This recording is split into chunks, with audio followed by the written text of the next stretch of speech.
Hello friend, मैं आप लोगों का एक बार फिर हार्दिक स्वागत करती हूँ आपके इस चैनल में डीटीएस क्लासेस में। स्क्रीन पे आप लोगों को दिख रहा होगा तो आप समझ गए होंगे। आज हम शेयर करने वाले हैं विज्ञान पाठ योजना। उम्मीद करती हूँ कि आज की ये वीडियो आप लोगों को पसंद आएगी और आप लोगों से छोटी सी रिक्वेस्ट भी करूँगी कि वीडियो पसंद आए तो वीडियो को लाइक शेयर और चैनल को सब्सक्राइब नहीं किया तो चैनल को प्लीज़ सब्सक्राइब भी कर लें, बेल बटन को प्रेस कर लें ताकि आने वाली वीडियोज़ की नोटिफिकेशन आपको मिल जाए।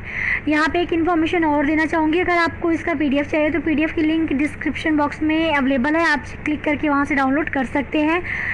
बाकी कुछ लोग लेसन प्लान के लिए बोलते रहते हैं तो मैं उनसे बताना चाहती हूँ कि पहले आप प्लेलिस्ट चेक किया करिए चैनल के, उसमें अगर आपके काम की अगर लेसन प्लान अवेलेबल है तो बहुत अच्छी बात है, आप वहाँ से लिख सकते हैं।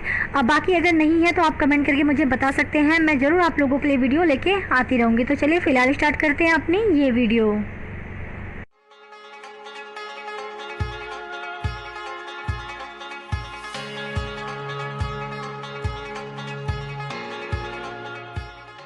तो यहाँ पे सबसे पहले आप लिखेंगे विद्यालय का नाम, फिर छात्राध्यापका का नाम, फिर लिखेंगे दिनांक, कक्षा हमारा 8 है, विषय विज्ञान है, कालांश फर्स्ट, वर्ग ए, उप विषय भौतिक विज्ञान, अवधि हमारी 35 मिनट, प्रकरण हमारा है ऊर्जा के स्रोत, यानी ऊर्जा के स्रोत पे ही हम अपना आज का ये कंप्लीट लेसन प्लान बनाएंगे। तो चलिए देख लेते हैं समान उद्देश्य। तो समान उद्देश्य में हमारा पहला समान उद्देश्य है कि विद्यार्थी विज्ञान विषय के प्रति रुचि ले सकेंगे। दूसरा, विद्यार्थियों की तार्किक व मानसिक क्षमता का विकास हो सकेगा। तीसरा, विद्यार्थियों में वैज्ञानिक दृष्टिकोण का विकास हो सकेगा। चौथा, विद्यार्थी दैनिक जीवन में विज्ञान की उपयोगिता को समझ सकेंगे। बात करते हैं विशिष्ट उद्देश्य की, तो यहाँ पे 4 विशिष्ट उद्देश्य हैं। पहला है ज्ञानात्मक, तो विद्यार्थी ऊर्जा के स्रोत संबंधी ज्ञान प्राप्त कर सकेंगे। दूसरा है बोधात्मक, विद्यार्थी ऊर्जा के स्रोत संबंधी प्रश्नों को समझ सकेंगे। तीसरा है कौशलात्मक, तो विद्यार्थी ऊर्जा के स्रोत संबंधी प्रश्नों को हल करने का कौशल प्राप्त कर सकेंगे। चौथा है अभिरुचि, तो विद्यार्थी ऊर्जा के स्रोत के प्रश्नों को हल करने में रुचि ले सकेंगे। अब बात करते हैं सहायक सामग्री, तो सहायक सामग्री में हम लिखेंगे चौक, डस्टर, लपेट, चाम्पट, चार्ट इत्यादि। अब बारी आती है हमारे पूर्व विज्ञान की, तो हम पूर्व विज्ञान में लिखेंगे कि विद्यार्थी ऊर्जा के बारे में सामान्य जानकारी रखते हैं। मीन्स बच्चों को ऊर्जा के बारे में एक जो जनरल नॉलेज है वो उनके पास ऑलरेडी है, हम उसी की मदद से अपना प्रस्तावना प्रश्न जो है वो निकालेंगे। तो चलिए स्टार्ट कर लेते हैं अपना पाठ प्रस्तावना प्रश्न की। हमारा पाठ प्रस्तावना प्रश्न क्या है, उम्मीद करती हूँ कि अभी तक आपको समझ में आ गया होगा। आप चाहे तो उसका PDF डाउनलोड कर सकते हैं, चाहे तो आप इसका स्क्रीनशॉट लेके भी रख सकते हैं। तो चलिए बात करते हैं आगे इसके पाठ प्रस्तावना प्रश्न की और देखते हैं कि हम अपना किस तरह से अपना जो प्रस्तावना प्रश्न है वो निकालते हैं। उम्मीद करती हूँ वो भी आपको पसंद आएगा। तो प्रस्तावना प्रश्न में आप इस तरह से लिख सकते हैं, आप एक तरफ क्रम संख्या, फिर छात्राध्यापका क्रिया, फिर विद्यार्थी अनुक्रिया, ये कॉलम बनाएंगे। हमारा पहला प्रश्न जो है कि हम प्रकाश करने हैं तो अपने घरों में किस चीज़ का उपयोग करते हैं, बच्चे बताएंगे बल्ब का। दूसरा प्रश्न करेंगे बल्ब को जलाने के लिए किस ऊर्जा की आवश्यकता होती है, बच्चे बताएंगे विद्युत ऊर्जा की, क्योंकि उन्हें जनरल एक नॉलेज तो है ही, कक्षा 8 का बच्चा है। तीसरा है कि बल्ब द्वारा विद्युत ऊर्जा किस ऊर्जा में बदलती है, बच्चे बताएंगे प्रकाश ऊर्जा में। हम अगला क्वेश्चन करेंगे कि प्रकाश ऊर्जा का सबसे बड़ा स्रोत क्या है, तो बच्चे बताएंगे सूर्य, क्योंकि ये सबको पता है कि सूर्य से सबसे अधिक हमको प्रकाश मिलता है। अब बात करते हैं अपने लास्ट क्वेश्चन की, तो हम लास्ट क्वेश्चन में पूछेंगे कि ऊर्जा के विभिन्न स्रोत कौन कौन से हैं। तो ये बच्चों को डिटेल में नहीं पता, वो एक अपनी जनरल इंफॉर्मेशन रखते हैं, लेकिन उन्हें डिटेल नहीं पता तो बच्चे मौन रहेंगे और यही हमारा हो जाएगा समस्यात्मक प्रश्न। इस तरह से हमने प्रस्तावना प्रश्न जो है अपना निकाल लिया। उम्मीद करती हूँ यहाँ तक आपको कोई प्रॉब्लम नहीं हुई होगी। अब बात करते हैं उद्देश्य कथन की, तो उद्देश्य कथन में हम लिखेंगे कि बच्चों आज हम लोग ऊर्जा के स्रोतों का विस्तार पूर्वक अध्ययन करेंगे। तो बच्चों को ये इन्फॉर्मेशन हम बताएंगे क्योंकि हमको आज इसी टॉपिक के बारे में अपना जो है वो डिटेल बताना है, यानी प्रस्तुतिकरण करना है। तो चलिए अब हम बात कर लेते हैं इस पाठ प्रस्तुतिकरण की। तो पाठ प्रस्तुतिकरण किस तरह से करेंगे, यहाँ स्क्रीन पे आप देख पा रहे होंगे। आपको पाठ प्रस्तुतिकरण में कॉलम बनाने हैं, शिक्षण बिंदु, छात्राध्यापका क्रिया, विद्यार्थी अनुक्रिया और शिक्षण विधियाँ। मैंने यहाँ नहीं लिखा है, आप उसके ऊपर लिख सकते हैं। जहाँ पे पहला जो कॉलम बना है पर जिसमें शिक्षण बिंदु लिखे गए हैं उसके ऊपर आप शिक्षण बिंदु लिख लीजिएगा। फिर विकासात्मक प्रश्न जो लिखा है, ये जो पूरा कॉलम आपको दिख रहा है, इसके ऊपर छात्राध्यापक या छात्राध्यापक क्रिया, फिर उसके बाद का जो कॉलम है जिसमें कि उत्तर लिखे गए हैं ये विद्यार्थी अनुक्रिया है, और सबसे लास्ट हमारा शिक्षण विधि है। तो ये बाय मिस्टेक मैं लिखना भूल गई हूँ, तो आप इसको जरूर लिख लीजिएगा। अब बात कर लेते हैं पहले शिक्षण बिंदु की। तो पहला शिक्षण बिंदु है परंपरागत ऊर्जा स्रोत। तो इसमें छात्राध्यापका कुछ विकासात्मक प्रश्न करेगी। तो हम पहले प्रश्न देख लेते हैं क्या क्या है। पहला प्रश्न हमारा है, वाहनों को चलाने हेतु किस ईंधन का उपयोग होता है? बच्चे बताएंगे पेट्रोल, डीजल। फिर दूसरा क्वेश्चन, पेट्रोल व डीजल कहाँ से प्राप्त होता है? ये बच्चों को नहीं पता, तो बच्चे रहेंगे मौन। विधि हमारी क्या यूज हुई? प्रश्नोत्तर विधि। तो हमने यहाँ प्रश्नोत्तर विधि लिख दिया।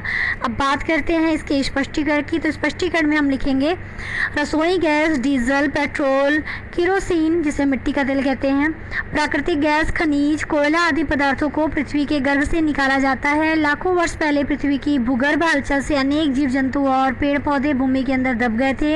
अत्यधिक ताप और दाब के कारण ये पेड़ पौधे पेट्रोलियम एवं खनिज कोयले में बदल गए। इन्हें जीवाश्म ईंधन कहते हैं। इन पदार्थों की रासायनिक ऊर्जा को हम ऊष्मा ऊर्जा में बदलकर उपयोग में लेते हैं। पेट्रोल, डीजल, प्राकृतिक गैस, कोयला आदि जीवाश्म ईंधन तथा काष्ठ ईंधन को परंपरागत ऊर्जा स्रोत कहते हैं। विद्यार्थी अनुक्रिया में विद्यार्थी ध्यानपूर्वक सुनेंगे, देखेंगे व लिखेंगे। विधि हमारी व्याख्यान विधि और श्यामपट्ट विधि। बात करते हैं सेकेंड शिक्षण बिंदु की। वो दूसरा हमारा शिक्षण बिंदु है गैर परंपरागत ऊर्जा स्रोत। इसमें भी कुछ विकासात्मक प्रश्न है। पहला प्रश्न है कि नदियों के पानी को ऊंचाई से गिराकर कौन सी ऊर्जा उत्पन्न की जाती है? बच्चे बताएंगे विद्युत ऊर्जा। हम दूसरा प्रश्न यहाँ पे पूछेंगे कि गैर परंपरागत ऊर्जा स्रोत क्या है? तो गैर परंपरागत ऊर्जा स्रोत क्या है ये बच्चों को नहीं पता है, तो बच्चे यहाँ पे मौन रहेंगे। तो हमने विद्यार्थी अनुक्रिया में मौन लिखा हुआ है, आप यहाँ पे मौन लिख दीजिएगा, या फिर आप अस्पष्ट उत्तर भी लिख सकते हैं। विधि हमारी क्या यूज हुई? विधि हमारी यूज हुई प्रश्नोत्तर विधि, क्योंकि यहाँ प्रश्न उत्तर के माध्यम से हमने बच्चों से विकासात्मक प्रश्न किया।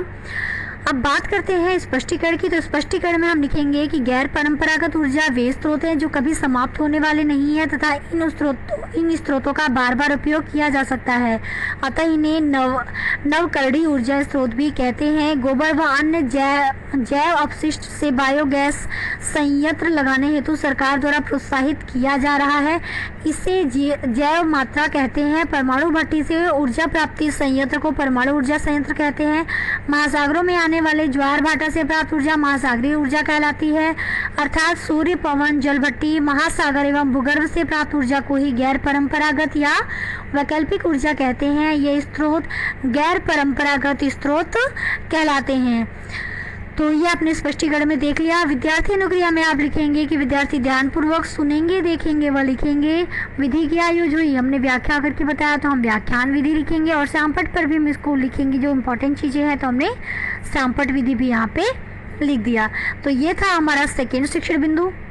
उम्मीद करती हूँ आपको समझ में आ गया होगा। जिनकी वीडियो क्वालिटी में प्रॉब्लम है उनसे रिक्वेस्ट करूँगी कि प्लीज़ अपनी वीडियो क्वालिटी इम्प्रूव कर लें आप, क्योंकि वीडियो जो है वो अच्छी क्वालिटी में बनाई जाती है। तो आप सेटिंग में जाके वीडियो क्वालिटी को आप 360p, 480p या 720p कर सकते हैं, आपको वीडियो बहुत अच्छी क्वालिटी में देखने को मिलेगी।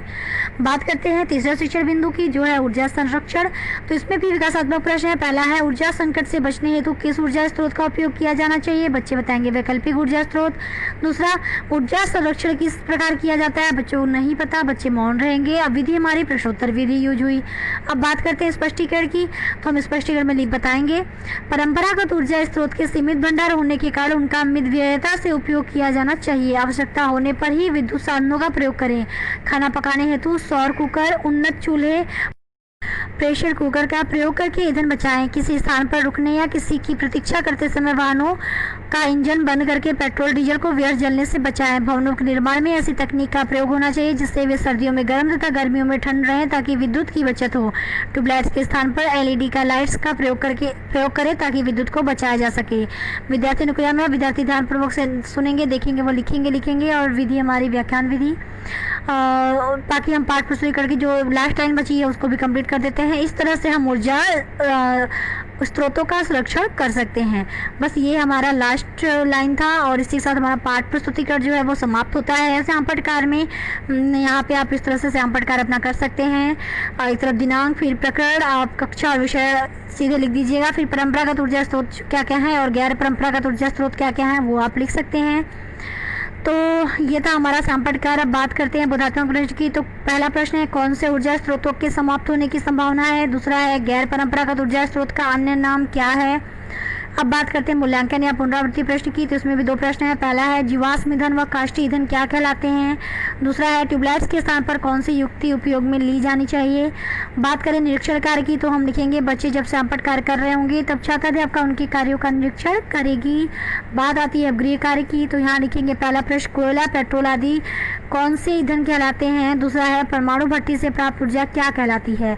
तो ये था हमारा आज का कंप्लीट वीडियो। उम्मीद करती हूँ कि आपको आज की ये वीडियो पसंद आई होगी। वीडियो पसंद आई हो तो वीडियो को प्लीज़ लाइक कर दें, शेयर कर दें दोस्तों के साथ। चैनल को सब्सक्राइब नहीं किया तो चैनल को सब्सक्राइब कर दें। तो अभी के लिए thank you so much, take care, bye bye, जय हिंद।